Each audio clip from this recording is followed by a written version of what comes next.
नमस्कार दोस्तों, स्वागत है आपका भगवान की लीला चैनल पर। आज हम एक अत्यंत महत्वपूर्ण और रहस्यमय विषय पर चर्चा करेंगे। क्या हमारा भाग्य पहले से लिखा होता है? क्या हमारे जीवन की हर घटना पहले से तय होती है या हम स्वयं उसे अपने कर्मों से बनाते हैं? गरुड़ पुराण इस विषय पर अद्भुत और गहन जानकारी प्रदान करता है, जिसे जानने के बाद आपके जीवन से जुड़े कई प्रश्नों का उत्तर मिल सकता है। मित्रों, गरुड़ पुराण में स्पष्ट रूप से बताया गया है कि मनुष्य के भाग्य में जन्म से मृत्यु तक जो कुछ भी होता है वह पहले से ही निर्धारित होता है। जन्म और मृत्यु ही जीवन के दो ऐसे सत्य हैं जिन्हें कोई टाल नहीं सकता। लेकिन यह प्रश्न सदैव उठता है कि मनुष्य का भाग्य जन्म से पहले लिखा जाता है या जन्म के बाद। यह विषय रहस्यमय है और गरुड़ पुराण में इसका विस्तृत विवरण दिया गया है। तो आइए इस दिव्य और रहस्यमय ज्ञान की गहराई में चलते हैं। मित्रों, यह वीडियो आपके जीवन से जुड़े कई महत्वपूर्ण पहलुओं को उजागर करेगा, इसलिए इस वीडियो को आधा अधूरा देखने की गलती न करें, क्योंकि भगवान श्री कृष्ण कहते हैं आधा अधूरा ज्ञान हमेशा विष के समान होता है। गरुड़ पुराण का यह रहस्यमय ज्ञान आपके जीवन के सभी दुख, मोह, क्रोध और लोभ का अंत करने में सहायक हो सकता है। यह एक ऐसा शास्त्र है जो हमें मृत्यु के रहस्यों, कर्मों के प्रभाव और जीवन के उद्देश्यों के बारे में सटीक जानकारी देता है। अगर आप इस पवित्र और ज्ञानवर्धक जानकारी को पूरी तरह समझना चाहते हैं तो वीडियो को अंत तक बिना स्किप किए देखें। साथ ही इस वीडियो को लाइक करें, चैनल को सब्सक्राइब करें और कमेंट बॉक्स में जय श्री कृष्ण लिखकर ईश्वर के प्रति अपनी श्रद्धा व्यक्त करें। आपका यह छोटा सा प्रयास आपके जीवन में सकारात्मक ऊर्जा का प्रवाह करेगा और सभी प्रकार के दुखों का अंत करेगा। क्या मनुष्य का भाग्य पहले से लिखा होता है? आइए दोस्तों, जानते हैं कि गरुड़ पुराण में भगवान श्री कृष्ण ने यह स्पष्ट किया है कि हर मनुष्य के जीवन में जो कुछ भी घटित होता है वह पहले से ही निर्धारित होता है। कोई भी इसे टाल नहीं सकता। गरुड़ पुराण में हमें जन्म और मरण के रहस्यों से लेकर वर्तमान जीवन को कैसे जीना चाहिए, इस सब की गहरी सीख देता है। आज हम एक कथा के माध्यम से इस रहस्य को जानेंगे, जिसे गरुड़ पुराण और स्कंद पुराण में बताया गया है। यह कथा स्वयं भगवान श्री कृष्ण ने महर्षि नारद को सुनाई थी। आइए इस कथा को ध्यान पूर्वक सुने और समझें। एक समय की बात है, द्वारका नगरी में भगवान श्री कृष्ण अपने दिव्य आसन पर विराजमान थे। तभी देवर्षि नारद नारायण नारायण का जाप करते हुए वहां पहुंचे। उन्होंने श्री कृष्ण को प्रणाम किया और बोले, हे प्रभु, आप त्रिकालदर्शी हैं। मैंने सुना है कि जो भी मनुष्य जन्म लेता है उसका भाग्य पहले से लिखा जाता है। क्या यह सत्य है? क्या मनुष्य के साथ जो कुछ भी घटित होता है वो जन्म से पूर्व तय हो जाता है या फिर वह अपने पिछले जन्म के कर्मों का फल भोगता है? क्या मनुष्य अपने कर्मों और मेहनत से अपने भाग्य को बदल सकता है? नारद मुनि की जिज्ञासा सुनकर भगवान श्री कृष्ण मुस्कुराए और बोले, हे नारद, तुम्हारा यह प्रश्न अत्यंत गूढ़ और महत्वपूर्ण है। यह प्रश्न केवल तुम्हारे लिए ही नहीं बल्कि संपूर्ण मानव जाति के लिए ज्ञान का स्रोत है। यह जन्म, कर्म और मृत्यु के रहस्यों को उजागर करता है।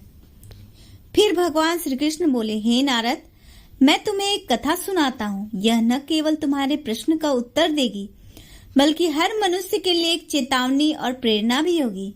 इस कथा को ध्यान पूर्वक सुनो। भगवान श्री कृष्ण आगे बोले, हे नारद, यह कथा गरुड़ पुराण की है। इसे जो भी आधा अधूरा सुनने की भूल करता है उसके जीवन में भारी संकट आते हैं, क्योंकि आधा अधूरा ज्ञान विष के समान होता है। इस कलयुग में जो भी इस कथा को संपूर्ण श्रद्धा और ध्यान से अंत तक सुनेगा वह अपने समस्त पापों, क्रोध, लोभ और मोह से मुक्त हो जाएगा।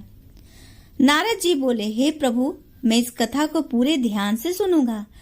कृपया इसे सुनाने की कृपा करें। तब भगवान श्री कृष्ण ने नारद मुनि को वह दिव्य कथा सुनानी शुरू की। श्री कृष्ण बोले, हे नारद, प्राचीन काल में एक विशाल और समृद्ध राज्य था जिसका नाम अक्षयपुरी था। इस राज्य का शासक राजा रत्नधर था, जो अत्यंत धर्मात्मा, न्यायप्रिय और प्रजा के कल्याण के लिए सदैव तत्पर रहता था। राजा रत्नधर को एक ही अभिलाषा थी, एक योग्य उत्तराधिकारी प्राप्त करना जो उसके राज्य को आगे बढ़ा सके। इसके लिए उन्होंने अपनी पत्नी रानी के साथ वर्षों तक कठोर तपस्या की। उनकी तपस्या से प्रसन्न होकर भगवान शिव ने उन्हें संतान प्राप्ति का वरदान दिया। कुछ समय बाद भगवान शिव के आशीर्वाद से रानी गर्भवती हुई। राजा और रानी का हृदय हर्ष से भर उठा, क्योंकि वे अपने भावी पुत्र को एक महान शासक के रूप में देखना चाहते थे। परंतु जब रानी ने संतान को जन्म दिया तो पूरा राजमहल स्तब्ध रह गया। वह शिशु विकलांग और अत्यंत दुर्बल था। उसके शरीर की हड्डियां ठीक से विकसित नहीं हुई थी और वह शारीरिक रूप से पूर्णतः अक्षम था। यह देखकर राजा रत्नधर का हृदय विदीर्ण हो गया। वह अत्यंत दुखी हो गए और विचार करने लगे, हमने तो भगवान शिव से संतान प्राप्ति का आशीर्वाद लिया था, फिर हमारी संतान ऐसी क्यों हुई। राजा रत्नधर की निराशा इतनी बढ़ गई कि उन्होंने भगवान श्री कृष्ण के पास जाने का निर्णय लिया। जब वे श्री कृष्ण के पास पहुंचे तो उन्होंने श्रद्धा पूर्वक प्रणाम किया और विनम्रता पूर्वक बोले, हे प्रभु, मैंने जीवन भर धर्म का पालन किया, अनेकों यज्ञ किए, कठोर तपस्या की, फिर भी मेरे पुत्र का जन्म विकलांग क्यों हुआ? क्या यह मेरा भाग्य था जो पहले से ही लिखा जा चुका था? श्री कृष्ण मुस्कुराए और बोले, हे राजा, तुम जो कह रहे हो वह सत्य है कि तुम्हारा पुत्र विकलांग जन्मा है, परंतु क्या तुम जानते हो कि ऐसा क्यों हुआ? यह केवल भाग्य का खेल नहीं है, बल्कि तुम्हारे और तुम्हारे पुत्र के पूर्व जन्मों के कर्मों का परिणाम है। राजा, लोग अक्सर यह समझते हैं कि उनका भाग्य पहले से तय होता है, लेकिन वे यह नहीं समझते कि यह भाग्य स्वयं उनके ही कर्मों का प्रतिफल होता है। तुम्हारे पुत्र की यह अवस्था उसके पिछले जन्म के कर्मों का फल है।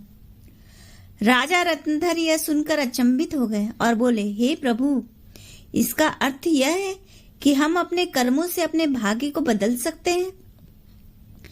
श्री कृष्ण बोले, हाँ राजा, जन्म, मृत्यु और जीवन के उतार चढ़ाव पूर्व निर्धारित होते हैं, परंतु मनुष्य के कर्म ही उसके भविष्य की दिशा तय करते हैं।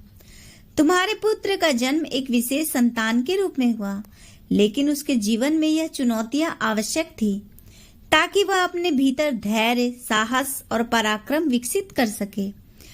यह सच है कि जन्म के समय कुछ परिस्थितियां पहले से तय होती है, परंतु मनुष्य अपने कर्मों से अपने भविष्य को स्वयं गढ़ सकता है।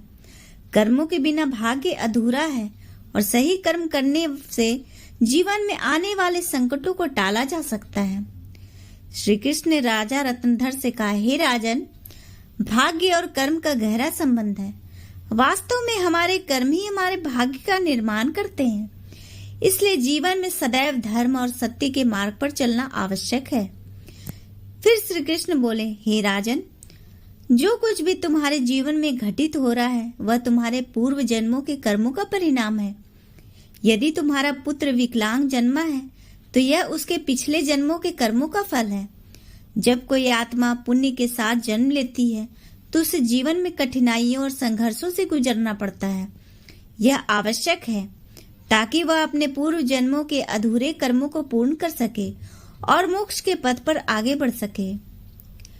हे राजन, याद रखो, तुम्हारे पुत्र के जीवन में जो कठिनाइयां आई हैं वे उसकी परीक्षा है। यदि वह धैर्य और साहस के साथ इन कठिनाइयों का सामना करेगा तो वह अपने भाग्य को स्वयं बदल सकेगा। जिस महान कार्य की तुमने कल्पना की थी वह एक दिन उसी पथ पर आगे बढ़ेगा। यह सुनकर राजा रत्नधर बोले, हे प्रभु, क्या मैं और मेरा पुत्र अपने भाग्य को बदल सकते हैं? श्री कृष्ण ने उत्तर दिया, बिल्कुल राजन, भाग्य परिवर्तन संभव है। तुम्हारे पुत्र के जन्म के समय जो विकलांगता थी वह उसके अतीत के कर्मों का परिणाम थी, परंतु उसका भविष्य पूरी तरह से तुम्हारे वर्तमान के कर्मों पर निर्भर करता है। यदि तुम उसे साहस, धैर्य और आत्मविश्वास से भर दोगे तो वह न केवल अपने भाग्य को बदल सकेगा बल्कि भविष्य में एक महान शासक भी बनेगा।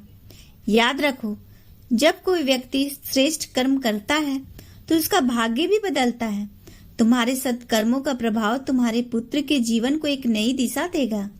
वह एक दिन अपने राज्य का भार उठाने में सक्षम होगा। इसके बाद श्री कृष्ण ने आगे कहा, भाग्य एक चक्र के समान है जो कर्मों के आधार पर निरंतर घूमता रहता है। यदि तुम अच्छे कर्म करोगे तो यह चक्र तुम्हारे जीवन में सुख और समृद्धि लाएगा। तब राजा रत्नधर ने फिर पूछा, हे प्रभु, क्या भाग्य निश्चित रूप से केवल पिछले कर्मों से जुड़ा होता है? श्री कृष्ण ने उत्तर दिया, हाँ, भाग्य निश्चित रूप से पूर्व जन्म के कर्मों से प्रभावित होता है, परंतु उसे बदलने की शक्ति भी तुम्हारे हाथों में है। यदि तुम अच्छे कर्म, भक्ति, साधना और सेवा करोगे तो तुम अपने भाग्य को सुधार सकते हो। भगवान की भक्ति से ईश्वर को प्रसन्न करके भी भाग्य में परिवर्तन किया जा सकता है। यदि तुम अपने पुत्र को धैर्य और आत्मविश्वास के साथ जीवन के संघर्षों से लड़ने की शिक्षा दोगे तो वह अपने भाग्य को अवश्य बदल सकेगा। राजा रत्नधर ने श्री कृष्ण के दिव्य वचनों को हृदय से आत्मसात किया और अपने पुत्र को जीवन में संघर्षों का सामना करने की प्रेरणा दी। उन्होंने उसे यह सिखाया कि कठिनाइयों से घबराना नहीं चाहिए, बल्कि साहस और संकल्प के साथ आगे बढ़ना चाहिए। समय के साथ उस विकलांग बालक ने अपने आत्मविश्वास और दृढ़ निश्चय से समाज में एक महत्वपूर्ण स्थान प्राप्त किया। उसकी संघर्षशीलता और साहस ने उसे सम्मान दिलाया और अंततः वह राज्य का नेतृत्व करने में सक्षम बना। श्री कृष्ण ने नारद से कहा, हे नारद, तुम यह समझो कि भाग्य एक निरंतर बदलती प्रक्रिया है जो हमारे कर्मों से निर्धारित होती है। जब कोई व्यक्ति अपने कर्मों में सुधार लाता है और भगवान की शरण में जाता है तो उसका भाग्य भी बदलता है। यह सिर्फ कर्मों की बात नहीं है, बल्कि जीवन के संघर्षों और अनुभवों का परिणाम भी है। फिर श्री कृष्ण ने आगे कहा, यह कथा हमें सिखाती है कि जीवन में जो कुछ भी घटित होता है वह हमारे पिछले कर्मों का परिणाम है। भाग्य और कर्म का कोई निश्चित प्रारूप नहीं है, बल्कि हमारे कर्म हमारे भाग्य को बदल सकते हैं। श्री कृष्ण ने नारद से कहा, गरुड़ पुराण हमें यही सिखाता है कि अगर हम अच्छे कर्म करते हैं, सत्य के मार्ग पर चलते हैं और ईश्वर का ध्यान करते हैं तो हम अपने जीवन की दिशा को बदल सकते हैं। यह संसार कर्मों का दर्पण है, जो जैसा कर्म करेगा उसे वैसा ही फल मिलेगा।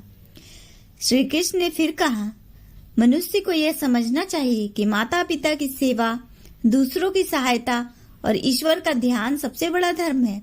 यदि किसी ने पिछले जन्म में किसी को कष्ट दिया है तो उसे नरक की यातनाओं का सामना करना पड़ता है और वह इसे जन्मों तक भोगता है।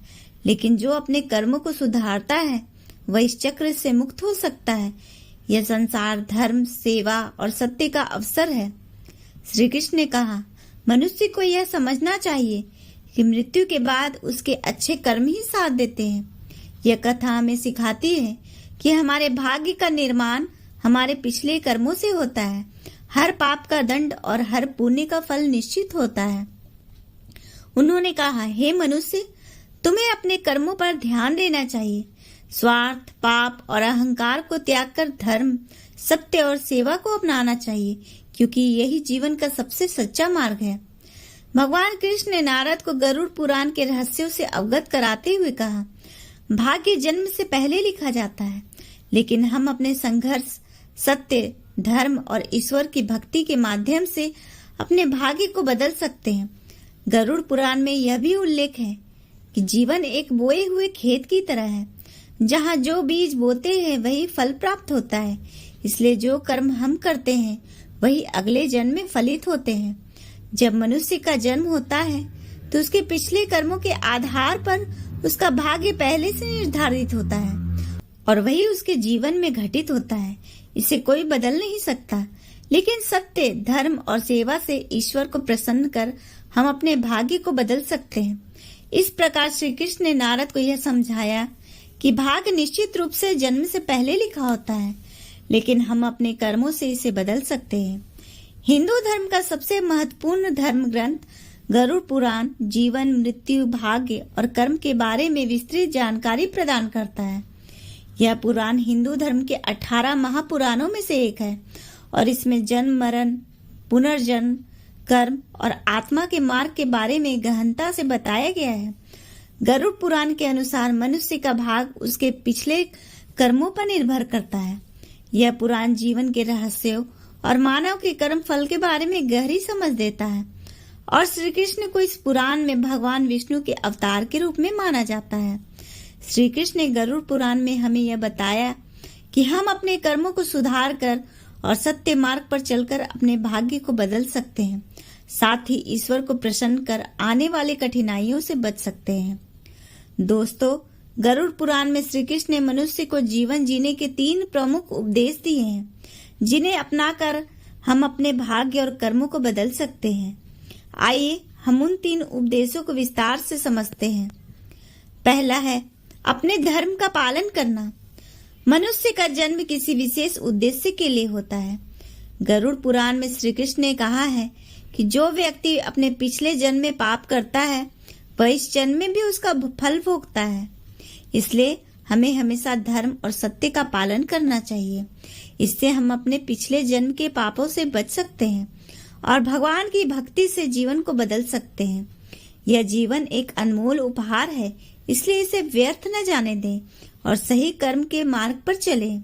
नंबर 2, माता पिता की सेवा और आदर करना। श्री कृष्ण ने गरुड़ पुराण में कहा कि मनुष्य को हमेशा अपने माता पिता का आदर और सेवा करनी चाहिए। माता पिता के चरणों में स्वर्ग बसा है और जो लोग उन्हें नकारते हैं उन्हें न केवल नरक की यातनाएं भुगतनी पड़ती हैं, बल्कि उनके अगले जन्म में भी भारी संकट का सामना करना पड़ता है।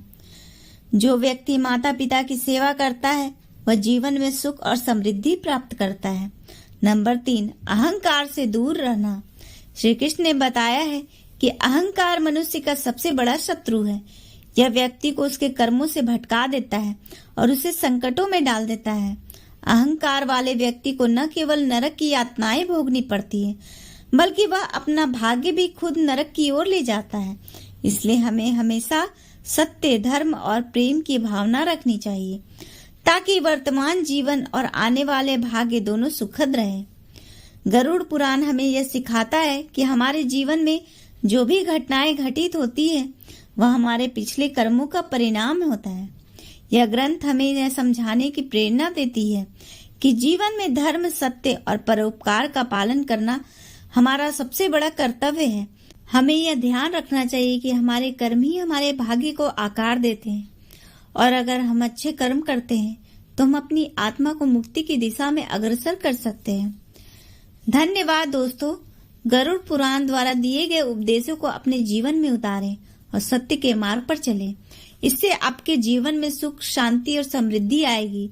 अगर आपको यह वीडियो पसंद आया हो तो कृपया इसे लाइक करें और कमेंट में जय श्री कृष्ण जरूर लिखें। हमारे चैनल भगवान की लीला को सब्सक्राइब करें ताकि हर नया वीडियो आप तक तुरंत पहुंचे। धन्यवाद।